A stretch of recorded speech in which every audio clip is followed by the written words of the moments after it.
এই এক মানে এই রবিউল নূর মাসটা শুরু হওয়ার পরে পরেই ফেসবুকে ইউটিউবে শুরু হয়ে যায় নাজায়েজ হারাম বেদাত সাহাবা করেছেন, তবে তাবিনরা করেছেন, খোলাফায়ে রাশেদিনরা করেছেন, নবীর সাহাবারা এই প্যাটার্নে কোনোদিন করেছেন। প্যাটার্নটার কথা ওরা বলে না, তারা বলে নবী করেছেন, নবী হুকুম দিয়েছেন মিলাদুন নবীর জলসা করা, নবীর মিলাদ মানাবার হুকুম নবী দিয়েছেন। এই প্রশ্নটা শুরু হয়ে যায় কখন থেকে? 15 দিন না হলে মাসটা শুরুর আগে থেকে, তখনই ফতোয়া চালু হয়ে যায়। এই যে খরচা তোমরা করছো, 2-4টে করে মাওলানা দাওয়াত করছো, পীর সাহেব পীরজাদা দাওয়াত করছো, কি দরকার ছিল? দরকার নেই তো, 2টো মেয়ের বিয়ে হয়ে যেত, গরিবের মেয়ের। এই যে লাইটিং করেছো, কি দরকার ছিল? ফজুল খরচা, ইন্নাল মুবাজ্জিরিনা কানু ইখওয়ানি শায়াতিন, তখন এই আয়াত মনে পড়ে। কথা বুঝতে পেরেছেন? তারপরে কি দরকার? চলবে না চলবে না, নাজায়েজ হারাম শিরক বেদাত ফতোয়া দেয়, ওরা ডিস্টার্ব করে। আর উত্তর সুন্নি বক্তারা, দাদা পীরের দিওয়ানারা, আহলে সুন্নাতুল জামাতের অনুগামী অনুসারী বক্তারা জবাব দিয়ে দেন, জবাব দিতেই থাকে। তো তারা ডিস্টার্ব করে আমাদের, তারা ডিস্টার্ব করতে পারবে, কিন্তু নবী দিবস বন্ধ করতে পারবে? জোরে বলুন। এই মাহফিল বন্ধ করতে পারবে, ডিস্টার্ব করতে পারবে, কিন্তু বন্ধ করতে পারবে না। ইনশাআল্লাহ জোরে বলবেন না? আরেকটু জোরে বলবেন না? ফতোয়া তো দলিল তো আছে, দলিল তো আলেম ওলামারা দিয়ে থাকে, সব সময় আমরা দিচ্ছি, অনেক দলিল রয়েছে। প্যাটার্ন চেঞ্জ হয়েছে, নবী দিবস করা যাবে, নবীর তাজকিরা করা যাবে, নবীর জিকির করা যাবে, নবীর আলোচনা করা যাবে, নবীর বিলাদাতের খুশি মানানো যাবে, দলিল আমরা দিচ্ছি। দলিল তো আছেই আছে, কিন্তু ভাই আমার, আমি কিছু আপনাদের কাছে, তাদের কাছে প্রশ্ন আপনারা রাখবেন, ওইগুলোর, ওই আমলগুলির যেগুলি সাহাবারা করেছেন, আমার রাসূল পাকের হুকুম না থাকা সত্ত্বেও, আমার আল্লাহর হুকুম না থাকা সত্ত্বেও সাহাবারা যে আমলগুলি করেছেন, সেগুলিকে একটু সেই আমলগুলির বিরুদ্ধে একটু ফতোয়া দিতে, নাজায়েজ হারাম শিরক বিদআতের ফতোয়া দিতে বলবেন। কথা বুঝতে পেরেছেন? তো যেটা আমি বলছিলাম, ফজল খরচার কথা যারা বলে, তারা দেখবেন নিজের ছেলের যখন ওলিমা করে, একমাত্র ছেলের ওলিমা হচ্ছে, ওলিমা হবে, ভেতরে কি হচ্ছে মানে বাইরে দেখতে পাবে ক্যামেরায়, ডিসপ্লেতে, বাইরে কি হচ্ছে, কোথায় কি খাওয়া দাওয়া চলছে, ভেতরে দেখতে পাবে। তারপরে আপনি এন্ট্রি করলেন, প্রথম স্টার্টার কি দিচ্ছে আপনাকে? আপনাকে দিচ্ছে, ধরুন প্রথমে যখন এন্ট্রি করছেন, কফি খাবেন না চা খাবেন? কফি চা নিয়ে ঘুরছে প্লেট নিয়ে। তারপরে পেয়ারে কাবাব, ফিশ ফিঙ্গার, ফিশ ফ্রাই, রেশমি কাবাব, ফুচকা। কথা বুঝতে পারছেন? টাইম কতক্ষণ পাচ্ছেন আপনি? সন্ধ্যে 7টায় যদি ঢোকেন, থাকবেন ম্যাক্সিমাম 10টা পর্যন্ত। আর হাওড়া জেলার বিয়ে তো, ওটা 9টা থেকে শুরু হবে। যত রাত হয়, আমাদের রজনীগন্ধা তুলসী না পড়লে আর বিমল সিগনেচার শান্তি আমাদের ভেতরে না গেলে আমাদের এনার্জি বাড়ে না। আর সারাদিন ঝিমিয়ে থাকে ভাইয়েরা, রাত 9টা-10টার পরে এনার্জি বাড়ে। এটা হাওড়া জেলার মানে সিস্টেম হয়ে গেছে আর কি, জীবন যাপনের। এই কোচি, কথা বলা যাবে না বলি কিনা? সামনে বসলে কথা বলা যাবে। তারপরে খাওয়া দাওয়া হবে, লাচ্চা পরাঠা, লাচ্চা পরাঠা বলেন তো নাকি? পরাঠা না পরাটা কোনটা? যাই হবে একটা, আচ্ছা পরাঠা, লাচ্চা পরাঠা। তারপরে তার সাথে পনিরের তরকারি অথবা চিকেন কষা বা চিকেন কারি, নাহলে রাধা বল্লভী, তার সাথে ওইটা থাকবে আলুর দম, কাশ্মীরি আলুর দম।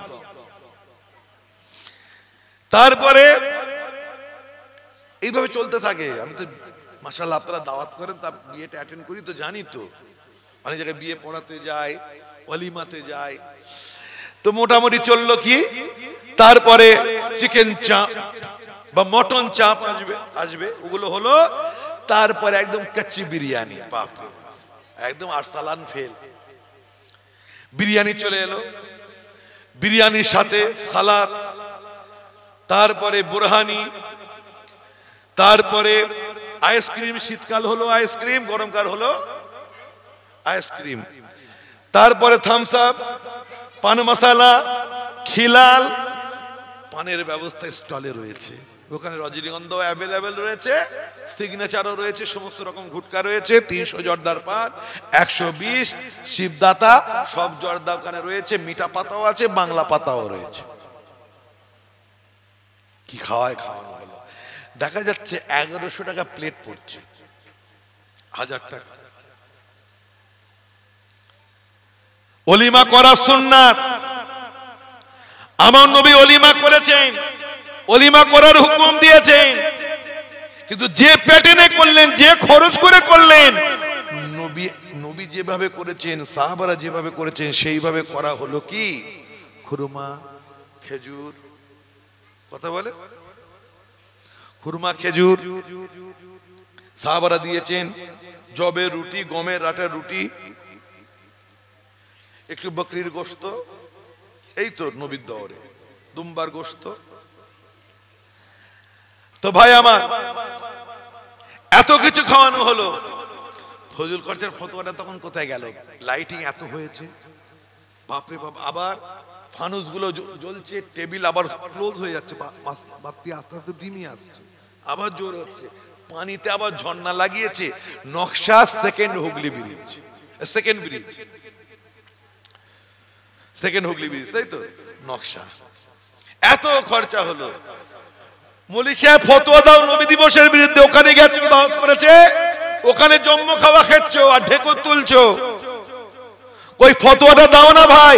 হাত ধোয়ানির টাকা নিচ্ছে, হাত ধোয়ানির টাকা, ঘড়ি, জুতো ছুপাই, তারপর হাত ধোয়ানি, কত রকম রেসুম রেওয়াজ, গেট ধরেছে, তার জন্য 10,000 লাগবে, ফতোয়া দাও। জম্ম খাওয়া খাচ্ছ, খাওয়া হবে 1000 টাকা, 1100 টাকা প্লেট, ওইটুকুন সময়ের মধ্যে ফতোয়া দাও। কি দরকার ছিল একটু নবিয়ানা, নবীর দৌড়ের মতো করলে তো হতো। তখন কিন্তু তা নয়, বিদায় বেলায় মানে ছেলের বাপের সাথে মুসাফা করে যখন ফিরছে, মাশাআল্লাহ খুব সুন্দর হয়েছে, এই না হলে প্রোগ্রাম। একটা আপনার ছেলে এইরকম ভাবে অনুষ্ঠান না করলে হয়? খুব ভালো হয়েছে। কেমন পাম দিচ্ছে বলুন তো, পাম দিচ্ছে। যদি অন্যান্য ওকেশনে যদি দাওয়াত পাওয়া যায় তখন নজরানা পাওয়া যাবে। আজকে হয়তো নজরানা চাইতে পারলাম না, পরে যদি পাওয়া যায়। বিয়েতে হলে তো নজরানা পাবি, বিয়ে পড়াবার পরে। তখন ফতোয়া নেই কেন? এত খরচ করেছেন কিন্তু ঠিক করেননি, 4টে গরিবের মেয়ের বিয়ে হয়ে যেত। কি দরকার ছিল বলুন তো এত খরচা করা? 5টা মানে গরিবের মেয়ের বিয়ে হয়ে যেত, কিছু বস্ত্র বিতরণ করলে ভালো হতো গরিব দুঃখীদের, যারা বস্ত্রহীনদের বস্ত্র দিলে ভালো হতো। এই টাকাগুলো এইভাবে এতটা খরচা করে অপচয় করছেন বলেছে। আচ্ছা ভাই, ওইভাবে ওলিমা যে করলো সওয়াব পাবে তো? শুনুন আমার কাছে, শুনুন, হ্যাঁ সওয়াব পাবে। এখন নবী যেভাবে খাইয়েছেন সেইভাবে না খাওয়ালেও সওয়াব পাওয়া যায়। এখন আপনার বাড়িতে যদি কেউ মেহমান আসে, আপনি যদি তাকে রু আফজা,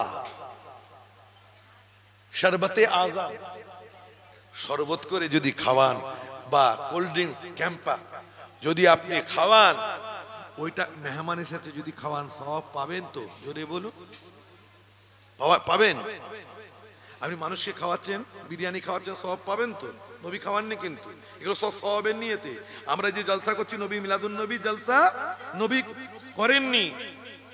যদি ধরে নেওয়া হয় নবী করেননি, সাহাবারা করেননি, কিন্তু তবুও বলছি সওয়াব পাবো। কেন? বিরিয়ানি খাওয়ানো ভালো, তো মানুষকে খাওয়াচ্ছি, সওয়াব পাবো না? সুবহানাল্লাহ পড়ছি, সওয়াব পাবো না? আলহামদুলিল্লাহ পড়ছি, সওয়াব পাবো না? কোরআন শরীফ তেলাওয়াত হচ্ছে, সওয়াব পাবো না? বিভিন্ন হাদিস শরীফ তেলাওয়াত হবে, সওয়াব পাবো না? পাবো। হুবাহুব না হলো, অনুষ্ঠানটা যেভাবে করছি হুবাহুব কোরআন হাদিসের মোতাবেক না হলো, রাসূল পাকের জমানায় যেভাবে জলসা হয়েছে ওইরূপ ক্যাটাগরির জলসা যদি নাও হয়, ওইরূপ হুবাহুব জলসা যদি নাও হয়, তবুও সওয়াব পাবো। ক্যাম্পা খাওয়ালেও সওয়াব পাবো, খেজুর খাওয়ালেও সওয়াব পাবো। খেজুর যখন আপনি খাওয়াবেন, নবী খেজুর খাইয়েছেন, আপনি হুবাহুব সুন্নাত মোতাবিক কাজ করলেন। যখন বিরিয়ানি খাবেন, আপনি কি করলেন? খাওয়াবার সওয়াব পাবেন, হুবাহুব নবীর মতো হলো না, কিন্তু জায়েজ হলো, আপনি বিরিয়ানি খাইয়েছেন, আপনি এতেও নেকি পাবেন। শরবত পান করাবার জন্য আপনি নেকি পাবেন। কথা বুঝতে পেরেছেন? তখন মৌলানা ফতোয়া দিচ্ছে না কেন? শোনো, নবীর মতো হয়নি, শরবত খাওয়ালে কেন, ক্যাম্পা খাওয়ালে কেন, পেপসি খাওয়ালে কেন? আমরা মূল ইবাদতের মধ্যে যেগুলো ঘোষিত আল্লাহ রাসূল তরফ থেকে নির্ধারিত, সেখানে কম বেশি করি নাই। আরে ফজরে 2 রাকাত ফরজ নামাজে 4 বারই সাজদা দিতে হবে, ওখানে আমরা 5 বার দেব না। এখানে বাড়ানো যাবে না, মূল জায়গায় বাড়ানো যাবে না। তো ভাই আমার কতই না ফতোয়া দিচ্ছে। এখন এই একটা মাস চলবে, শবে বারাত আসবে, শাবান মাস শুরু হয়ে যাবে, শবে বারাত নেই না আছে, শুরু হবে। মুহররম আসবে, শুরু হবে। আমি এদের তুলনা কার সাথে দিই জানেন? এই সমস্ত ফিত্তিন আলেমদের, ফাটকাবাজদের আমি তুলনা দিই ব্যাঙের সাথে। বর্ষা হলে ব্যাঙ ডাকে, বর্ষা না হলে ব্যাঙ ডাকে। জোরে বলে। বর্ষা হলে ব্যাঙ ডাকে, আর বর্ষা না হলে ব্যাঙ ডাকে ডাকে না। বৃষ্টি যখন এই 2-4 দিন আগে নিম্নচাপ হলো, কিছুদিন আগে, 1 সপ্তাহ আগে বৃষ্টি যখন পড়ছিল, ব্যাঙ ডাকছিল। এখন বৃষ্টি নেই, যখন বৃষ্টি যদি আরেকটু হতো, ব্যাঙটা ডাকতো। তাহলে ব্যাঙ সিজনে ডাকে, বৃষ্টি হলে ডাকে। তো ব্যাঙ মার্কা কিছু মৌলবী রয়েছে, কিছু নবীর দুশমন গোস্তাক রয়েছে, তারা কি করে? ওই ব্যাঙ ডাকার মতো যখনই রবিউল নূর মাসটা আসে, রবিউল আউয়াল মাসটা আসে, তখনই ডাকা ডাকি শুরু করে। কিন্তু আমরা পাত্তা দিই? জোরে বলুন, দিই না। 157টা দেশে, 57টা মুসলিম কান্ট্রি, 157টা দেশে বিভিন্ন আন্দাজে, বিভিন্ন ঢঙে, বিভিন্ন অবস্থায়, বিভিন্ন কাইফিয়াতে আমার নবী পাকের মিলাদুন নবীর জলসা হয়ে থাকে। বলুন সুবহানাল্লাহ। বিভিন্ন ঢঙে, আন্দাজ আলাদা আলাদা, প্যাটার্ন আলাদা আলাদা, কিন্তু সূত্র কোরআন হাদিস মোতাবিক। আমরা যে কাজগুলি এখানে করব, কোরআন হাদিসের মধ্যে এগুলোর উল্লেখ আছে না নেই? আল্লাহর হামদ সানা করতে হবে, সুবহানাল্লাহ পড়ার কথা আছে না নেই? আলহামদুলিল্লাহ পড়ার কাছে আছে নেই? আছে না নেই? দরুদ পড়ার কথা আছে না নেই? নবীর আলোচনা করার কথা আছে না নেই? কথা বলেন, আছে তো? আছে। মানুষকে খানা খাওয়াবার কথা, তুতিমুত তাআম, মানুষকে খানা খাওয়া আছে না নেই? আছে, সব আছে। আমরা সমষ্টি করেছি, সমষ্টি করে সমস্ত কিছু একটা প্যাকেজ তৈরি করে, ওই প্যাকেজটার নাম আমরা দিয়েছি মিলাদুন নবী জলসা। মিলাদুন নবী, ভালো উপকরণগুলো, শরিয়াতে যেগুলো বৈধ, সেই উপকরণগুলো আমরা নিয়ে এই জলসা কায়েম করেছি। এই মিলাদুন নবী জলসা 650-700 বছর ধরে চলে আসছে। হুবাহুব মিলতে হবে, এটা কোনো সূত্র নয়, আরো আলোচনা আছে। তো ভাই আমার, এই পবিত্র মজলিসে বসে আমার রাসূল পাকের রিসালাতের একটু ধ্বনি দেবেন নাকি? নবীর রিসালাতের ধ্বনি আমি যখন বলবো নারায়ে রিসালাত, আপনারা বলবেন ইয়া রাসূলুল্লাহ। আর কেন নবীর রিসালাতের ধ্বনি দিই শুনুন তাহলে। কেন এত নবী নবী করি? নবীর মিলাদুন নবীর জলসা আমরা কেন সুন্নিরা করি? মুহাব্বত কখনো ধোঁকা দেবে না, মোহাব্বত, আল্লাহ রাসূলের মোহাব্বত কখনো ধোঁকা দেয় না। জুরকানি শরীফ খুলুন, পেয়ে যাবেন। জুরকানি শরীফ, আদম আলাইহিস সালাম শীশ আলাইহিস সালামকে নসিহত করছেন। কি নসিহত করছেন? ও বাবা শীশ, তুমি আমার পরে নায়েব হবে, খলিফা হবে। আমি তোমাকে নসিহত করি, আমার নসিহতটা মনে রেখো। ইজা যাকারতাল্লাহ, তুমি যখন আল্লাহর জিকির করবে, আল্লাহ আল্লাহ আল্লাহ আল্লাহ আল্লাহ আল্লাহ আল্লাহ জিকির যখন তুমি করবে, বাল তাযকুর ইলা জামবিহি ইসমা মুহাম্মাদিন সাল্লাল্লাহু আলাইহি সাল্লাম। আল্লাহর জিকিরের সাথে সাথে আল্লাহর আখির নবী, শেষ নবী জনাবে মুহাম্মদুর রাসূলুল্লাহর জিকির আলোচনাও তুমি বেশি বেশি করবে। আরো জোরে। যখনই আল্লাহর জিকির করবে, তার সাথে সাথে আল্লাহর রসুলের জিকির, আল্লাহর আখির নবী জনাবে মুহাম্মদ রাসূলুল্লাহর জিকিরও তুমি করবে। অর্থাৎ যখন তুমি আল্লাহ আল্লাহ করবে, সাথে সাথে মুহাম্মদ মুহাম্মদ সাল্লাল্লাহু করবে। শীশ আলাইহিস সালাম আব্বা আদমকে বলছেন যে আল্লাহর জিকির করতে হবে, এটা তো বুঝলাম, কিন্তু আল্লাহর জিকিরের সাথে সাথে আল্লাহর আখির নবী, শেষ নবী, যিনি সূরাতে বশরিয়ত এখনো দুনিয়াতে আসেন নাই, তানার জিকির কেন করতে হবে? তার মানে তানার মনের মধ্যে প্রশ্ন হলো, আপনিও তো আল্লাহর বরগুজিদা নবী, আপনিও তো আদি পিতা, আপনিও তো শানওয়ালা নবী, মর্তবাওয়ালা নবী, আপনার জিকির না করে আখির নবী যিনি সূরাতে বশরিয়ত এখনো দুনিয়াতে আসেন নাই, মিসলে বশর এখনো আসেন নাই, তানার জিকির কেন করতে হবে?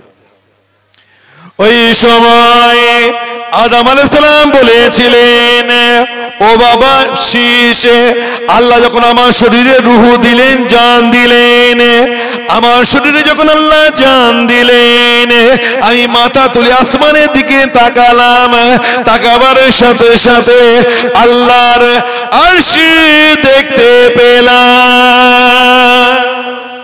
পেছন দিকটা জোরে হবে না সুবহান? আপনি সুবহানাল্লাহ বললে আমার হৌসলা আফজাই হবে, বলতে ভালো লাগবে। कलमाना मिनहाज का काम है, सुबहानअल्लाह कहलवाना मिनहाज का काम है, कहना आप लोगों का काम है, कबूल करना या अल्लाह तेरा काम है। बोलुन सुबहान। हावड़ा जिलार मानुष नबीर दीवाना, আপনারা জজবা আপনাদের খুব, নামাজ রোজায় কমই রয়েছে, ভালোবাসার মাং ডিমান্ড পুরা করি নাই, কিন্তু ভালোবাসি নবীকে। তাহলে জমির এত মুর্দা কেন হয়ে যাচ্ছে? একটু জোরে জোরে সুবহানাল্লাহ বলা যাবে না? জোরে বলুন না সুবহানাল্লাহ, সবাই মিলে বলুন না সুবহানাল্লাহ। আদম আলাইহিস সালাম বলেন, আল্লাহ আমাকে জমিন আসমানের মধ্যে যত আযাইব আছে, গারাইব আছে, সবই দেখালেন। আমি জান্নাতের পাতায় পাতায়, জান্নাতের ফলে ফুলেতে, জান্নাতের গোলাপের পাপড়িতে, জান্নাতের বাগিচায়, জান্নাতের বাগানে, জান্নাতের হুরেদের কপালেতে, জান্নাতের গোলামদের বুকেতে, আরশে আজিমের নিচেতে আমি আল্লাহর নামের সাথে সাথে মুহাম্মদ দেখতে পেলাম সাল্লাল্লাহু। মেঘের মধ্যে আমি আল্লাহর নামের সাথে সাথে মুহাম্মদ সাল্লাল্লাহু আলাইহি ওয়াসাল্লাম নাম দেখতে পেলাম। আমি বুঝে গেলাম, আমি বুঝে ফেললাম যে ইনি আল্লাহর বড় পেয়ারা, আমার চাইতো অনেক পেয়ারা। তাই তো আল্লাহ পাক রব্বুল আলামিন তার নামের সাথে সাথে তার পেয়ারা নবী, পেয়ারা হাবিবের নাম মুহাম্মদ রাসূলুল্লাহ লিখে রেখেছেন। বলুন সুবহানাল্লাহ। যেখানেই আল্লাহর নাম রয়েছে সেখানেই মুহাম্মদ রাসূলুল্লাহর নাম রয়েছে। বলুন সুবহানাল্লাহ। নবী রিসালাতের জন্য নবী নবী কেন করব? নবী দিবস কেন পালন করি? अरे इसके लिए दलील मोहताज नहीं होता है, इसके लिए दलील मोहताज नहीं। अरे इजहार मोहब्बत के लिए दलील मोहताज नहीं होता, मोहब्बत मोहताज होता है। बोलुन सुभान। আমরা মোহাব্বতে করি, কেন কিভাবে মোহাব্বত করি, করা যাবে কিনা আমি এখন আলোচনায় আসবো ইনশাআল্লাহ। আমার ভাই জানেরা, আমার নবীর নাম আমাদের নাজাতের জরিয়া, এটা মাথায় রাখবেন।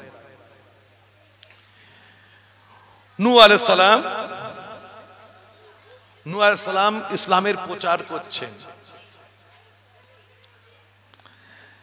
আল্লাহকে এক বলে মানো, আল্লাহর সাথে কারো শরীক করো না, আমাকে নবী বলে রাসূল বলে মেনে নাও। নূহ আলাইহিস সালাম আল্লাহর রাসূল ছিলেন, আমাকে নবী রাসূল বলে মেনে নাও। হারাম কাজ থেকে বিরত থাকো, আল্লাহর হুকুম মানো, আল্লাহ নিষেধ মানো, আমার হুকুম মানো, আমার নিষেধ মানো।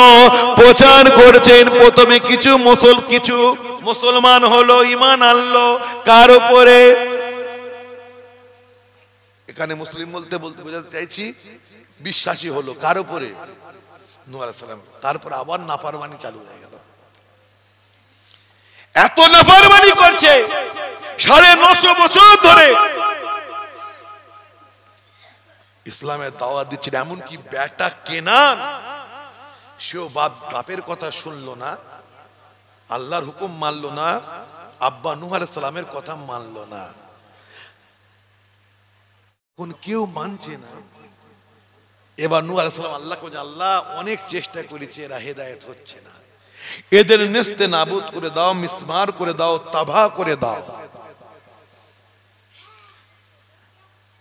প্লাবিত বন্যা আরম্ভ হয়ে গেল। নূহ নবীর উম্মতকে আল্লাহ কি করলেন? নেস্তে নাবুদ করে দিলেন, বন্যায় গাড় করে দিলেন। এমনকি নূহ আলাইহিস সালাম দেখছেন তার সন্তান ডুবে যাচ্ছে। আল্লাহকে বলেন, আল্লাহ তো আমার পরিবার, আমার পরিবারের মধ্যে আমার ছেলেকে তুমি বাঁচাও আল্লাহ। আল্লাহ বলছেন এটা তোমার পরিবার না।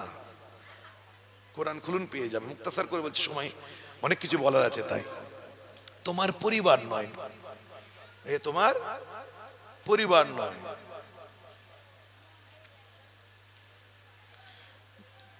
আমার আল্লাহ বললেন, তোমার কিছু মাননেওয়ালা তো রয়েছে। আমার আযাব ইলাহি চালু হয়ে গেছে, সব ডুবে যাচ্ছে।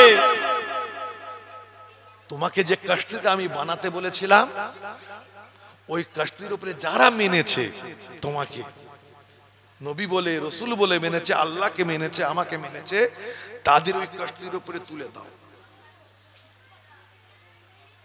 কথা বুঝতে পেরেছে? কাস্তির উপরে তুলে দাও। কাস্তিতে তুলে দেওয়া হয়েছে, বন্যায় কাস্তি টলমল, ডুবে যায়। আল্লাহ কি অবস্থা, কাস্তিতে উঠে গেছে তো সবাই। আয় আল্লাহ রব্বুল আলামিন নূহ নবী আল্লাহকে বলেন, আয় রব্বুল আলামিন আল্লাহ, এই জন্য কয়েক আমার উম্মাহ তোমাকে আল্লাহ বলে মেনেছে, আমাকে নবী বলে মেনেছে, রাসূল বলে মেনেছে, আমার হুকুম মেনেছে। আল্লাহ তোমার হুকুম মেনেছে, তোমার নিষেধ মেনেছে, আমার নিষেধ মেনেছে। আয় আল্লাহ, এই নৌকা টলমলো আল্লাহ পিগার করে দেবেন না, ডুবিয়ে দেবেন না। কতগুলি নামাজি বান্দা বান্দি আমার উম্মতি কষ্টির উপরে চড়ে রয়েছে। আয় আল্লাহ, এই কষ্টিকে আপনি ডুবিয়ে দেবেন না। জোরে বলুন না সুবহান আল্লাহ। এই কষ্টিকে আপনি ডুবিয়ে দেবেন না আল্লাহ। আল্লাহ বলছেন তোমার এটা আযাব ইলাহি। एक होता है आजाब और एक होता है एताब। आजाब आता है तबाह करके जाता है, एताब आता है धमका के जाता है। আমার আওয়াজ বুঝার দিন আমার সুরতাল নেই, পরে দাওয়াত করতে হবে না, খালি বুঝে নেন আজকে, পরে আর কোনোদিন দাওয়াত করার দরকার নেই। আজকেই সেই লাস্ট মনে করে শুনে নেন। আর যা বলবো জামানতের সাথে বলবো। মুফতি আজমের বাড়ির ছেলে, বাপ কা বেটা সিপাही का घोड़ा, कुछ भी नहीं तो थोड़ा थोड़ा। সেই মুফতি আজম আল্লাহ হযরত মিল্লা হুজুর কেবলার আমি পৌত্র, আপনারা সবাই জানেন। পীর আল্লামা আশিক রাসূল ফিদায়ে রাসূল নুরুদ্দিন সিদ্দিকী রহমাতুল্লাহ ছোট ছেলে, আমাদের আপনাদের বড় মোহাব্বতের পীরজাদা মেহরাবউদ্দিন সিদ্দিকী ভাইয়ের ছোট ভাই, আপনারা সবাই চেনে, অহংকার করে বলছি না।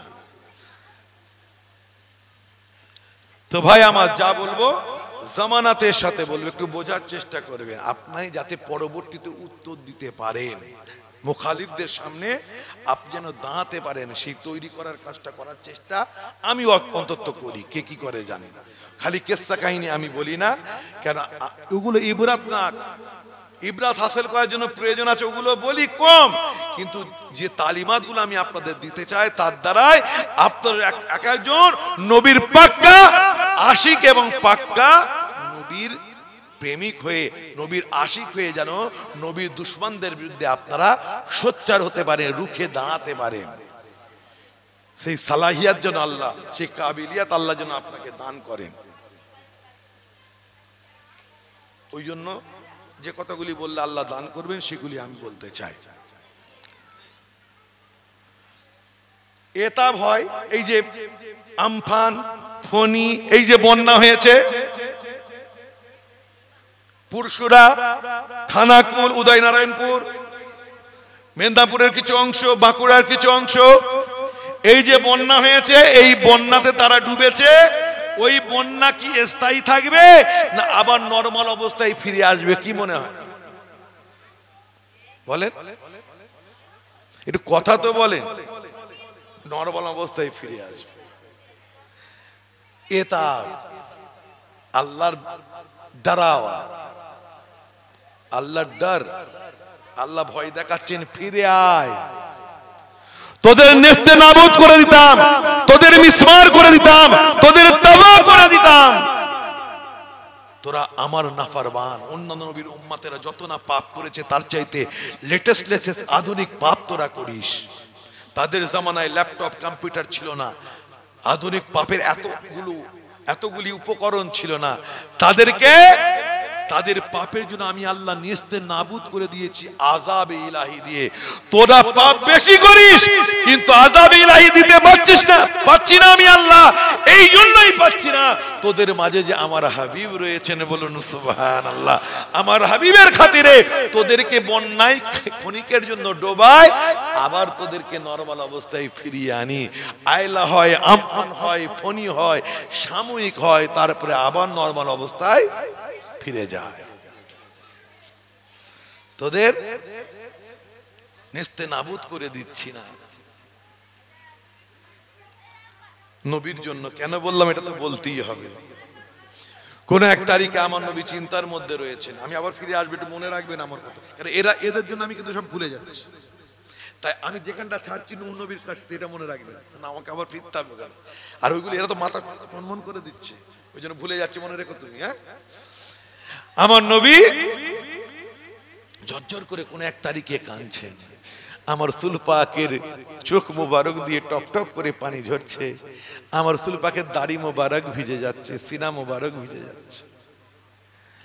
আমার আল্লাহর প্যারা হাবিব, আমার আল্লাহর প্যারা রাসূল, ওনার নবীরা নবী হন, আমার নবী যে আমার আল্লাহর আশিক হন, মাশুক হন, মুহিব হন, মাহবুব হন। আমার নবীর চোখ দিয়ে টপ টপ টপ টপ করে পানি ঝরে, আমার নবীর চোখের পানিতে সিনাটা ভিজে যায়, দাড়ি মুবারক ভিজে যায়। আমার আল্লাহ সহ্য হতে পারে না, পারে না, পারে না। আমার আল্লাহ বলেন, ওরে জিবরাইল, যাও, চলে যাও, চলে যাও। তুমি কি জানো না আমার হাবিবের চোখের পানি, কষ্ট, ব্যথা, বেদনা, যন্ত্রণা আমি আল্লাহ সহ্য করতে পারি না। আর একটু জোরে যাও। আমার নবীর চিন্তার কারণ, আমার নবীর কষ্টের কারণটা একটু জেনে এসো। আমার নবী কেন কাঁদেন তুমি জানো না? আমার নবীর কষ্ট আমি সহ্য করতে পারি না। জিবরাইল নবীর দরবারে এসে বলতেন, ইয়া রাসূলুল্লাহ, ইয়া হাবিবাল্লাহ, আপনি কেন কাঁদেন? আপনার চোখের পানি, আপনার কষ্ট, ব্যথা, বেদনা, যন্ত্রণা আমার আল্লাহ সহ্য করতে পারেন না, আপনারা আল্লাহ সহ্য করতে পারেন না। আপনি যে আল্লাহর আশিক হন, মাশুক হন, মুহিব হন, মাহবুব হন, আপনি কেন কাঁদতে লেগেছে? আমার নবী ওই সময় বলেছিলেন, আমি আমার উম্মতের জন্য কাঁদি। হায় হায়, কুরবান হয়ে যায়।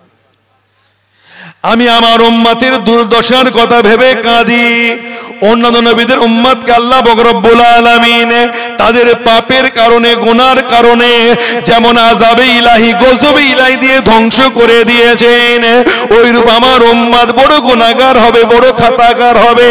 তাদের পাপের কারণে, গুনার কারণে আমার আল্লাহ আযাবে ইলাহি, গজবে ইলাহি দিয়ে আমার উম্মতকে ধ্বংস না করে দেন, নেস্তে নাবুদ না করে দেন, এই না ভেবে আমি কাঁদতে লেগেছি। আমার আল্লাহ আল্লাহ আযাবে ইলাহি না দেন, এই না ভেবে যদি আযাবে ইলাহি এসে যায় আমার উম্মত ধ্বংস হয়ে যাবে, নেস্তে নাবুদ হয়ে যাবে। আমার উম্মতের কথা ভেবে আমি নবী কাঁদতে লেগেছি। জোরে বলুন না সুবহান। সেই নবীর মিলাদ করছি যে নবী এত পাপ, সকাল থেকে সন্ধ্যা পর্যন্ত পাপে পাপে জীবনটা কেটে যাচ্ছে। চুরিতে মুসলমান 1 নম্বরে, ডাকাতিতে 1 নম্বরে, রাহাজানিতে 1 নম্বরে, গীবত গিল্লা চুগলখুরিতে 1 নম্বরে, জীবনটা কোনায় কোনায় পাপে কেটে যাচ্ছে। আমরা গুনার পিএইচডি ডক্টরেট করে বসে রয়েছি। সেই নবী আমাদের জন্য কাঁদছেন। সেই নবীর মহাব্বতে মিলাদ করলে দলিল লাগবে? জোরে বলে। মিলাদুন নবীর জলসা করলে দলিল লাগবে? শরবত পান করাবার সময় দলিল চেয়েছিলে জায়েজ কি না জায়েজ, তখন বলছো না শরবতটা যে সিরাপটা দেওয়া হয়েছে ওটা তো হালাল। বিরিয়ানি খাওয়াবার সময় জানতে চেয়েছিলে যে সাহাবা খেয়েছে কি খায়নি, নবী বলেছেন কি বলেননি, তখন বলছো বিরিয়ানিতে যে উপকরণগুলি দেওয়া রয়েছে সবই তো হালাল, তাহলে অসুবিধা কি? ফালুদা খাওয়ার সময় অসুবিধা কি? হালাল তো। চাউমিন দড়ি দড়ি হলে কি হবে? ও তো হালাল, ময়দা তো, অসুবিধা নেই। আচ্ছা, মানে সাউথ ইন্ডিয়ান খাবারগুলোর নাম বলেন। ধোসা, ইডলি, না ওটা ভালো তো, ওটা তো হালাল জিনিস রে ভাই। নবী খাননি তো কি হয়েছে, সাহাবারা খাননি তো কি হয়েছে, ধোসা খাওয়ার হুকুম দেননি তো কি হয়েছে, চাউমিন খাওয়ার হুকুম দেননি তো কি হয়েছে, থামস আপ খাওয়ার হুকুম দেননি তো কি হয়েছে, ও তো হালাল। তাহলে হালাল চলবে, হুকুম না থাকলেও সেটা বৈধ। কেন? হালাল মেটিয়াস রয়েছে বলে, তাই তো। তাহলে এখানে হালাল মেটিয়াস রয়েছে, তাহলে বৈধ তো নাকি? চলবে তো? জোরে বলুন চলবে। জিবরাইল আমার আল্লাহর কাছে গিয়ে নবীর চিন্তার কারণটা জানাচ্ছেন। নবী আমার কাঁদছেন আপনার আমার জন্য। কি ভাই, বড় পীর সাহেব হুজুরের মতো উম্মতের জন্য, খাজায়ে খাজগানের মতো উম্মতের জন্য, দাদা পীরের মতো উম্মতের জন্য, 5 হুজুর পীর কেবলার মতো উম্মতের জন্য না, আপনার আমার মতো চিটিং বাজে নাম্বার 1, ফেরেব বাজে নাম্বার 1। এখান থেকে খালি বেরোতে দেরি। ওই আলু কা তরকারি जो पहले थी आज भी है। এখান থেকে যাবে, যাওয়ার পর যদি একটু বেশি রাত হয়ে যায়, ওয়াজ শেষ হয়ে গেছে, বউ জিজ্ঞাসা করবে আরে হলো তো, জলসা শেষ হয়েছে 1/2 ঘন্টা আগে, এখনো বাইরে কি করছিলে? আপনি হয়তো এখানে গল্প করছেন, বউ রেগে গেছে, মা রেগে গেছে, আপনি বলবেন না হুজুর ছিল তো, যতক্ষণ না বিদায় দিচ্ছি ততদিন গাড়িটা যতক্ষণ না ছেড়ে যায় ততক্ষণ আমার দাদা পীরের আওলাদ, ততক্ষণ বাড়িতে আসতে পারি। একটা দিয়ে দেবে, দিয়ে অ্যাটম বোম সকাল সন্ধ্যা আমরা দিয়ে থাকি। ব্যবসা নাকি সত্য কথা বললে হয় না। আবু হানিফার কি করে হয়েছিল আল্লাহ জানে, ওসমান গনির কি করে হয়েছিল। তো জিবরাইল আমার নবীর কাছে গিয়ে, আমার আল্লাহর কাছে গিয়ে সব কান্নার কারণ জানিয়েছেন। আমার আল্লাহ বলে জিবরাইল যাও গিয়ে আমার নবীকে গিয়ে জানিয়ে দাও, মা কান আল্লাহু লিওয়াযিবাহু আনতা ফীহিম, যাও গিয়ে আমার নবীকে গিয়ে জানিয়ে দাও যেই জামাতের মধ্যে, যে কওমের মধ্যে, যে গোত্রের মাঝে আমার রাসূল রয়েছেন, ওই জামাতকে, ওই গোত্রকে আমি আল্লাহ তা কিয়ামত পর্যন্ত আযাব ইলাহি, গজব ইলাহি দিয়ে কখনোই ধ্বংস করব না। আরো জোরে, तुम पर मेरे आका का इनायत न सही, कलमा पढ़ाने का एहसान किया। কোন এহসান মানো আর না মানো, নবীর জন্য কলেমা শরীফ নসিব হয়েছে, এই এহসানটা তো মানো, আর এই এহসানটা মেনে আমরা এই জলসা দিচ্ছি। কথা বুঝতে পেরেছেন? তাহলে অন্য নবীদের উপরে আযাব ইলাহি এসেছে, আমাদের উপরে আসবে না কেন? আমার নবীর জন্য। কি ভাই, ঠিক না ভাই? তাহলে তাদের উপরে আযাবে ইলাহি এসে সব ধ্বংস হয়ে গেছে।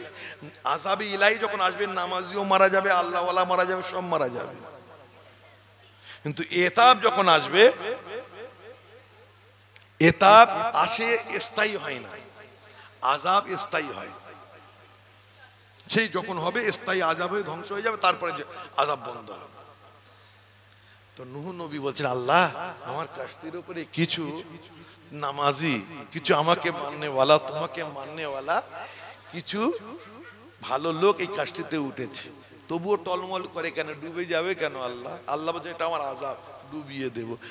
নূহ নবী বলছেন, না আল্লাহ একটু কারাম করুন, দয়া করুন, বেটা ডুবেছে নাফরমানি করার জন্য, ঠিক আছে, কিন্তু এদের আপনি বাঁচান।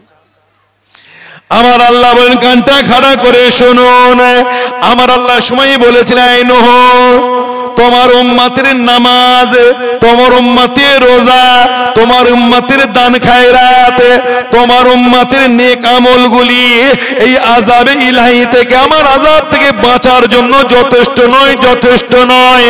আমি নৌকা ডুবিয়ে দেব, তোমার উম্মতকে আমি গার করে দেব, ডুবিয়ে দেব, তবে আমি বাঁচাতে পারি।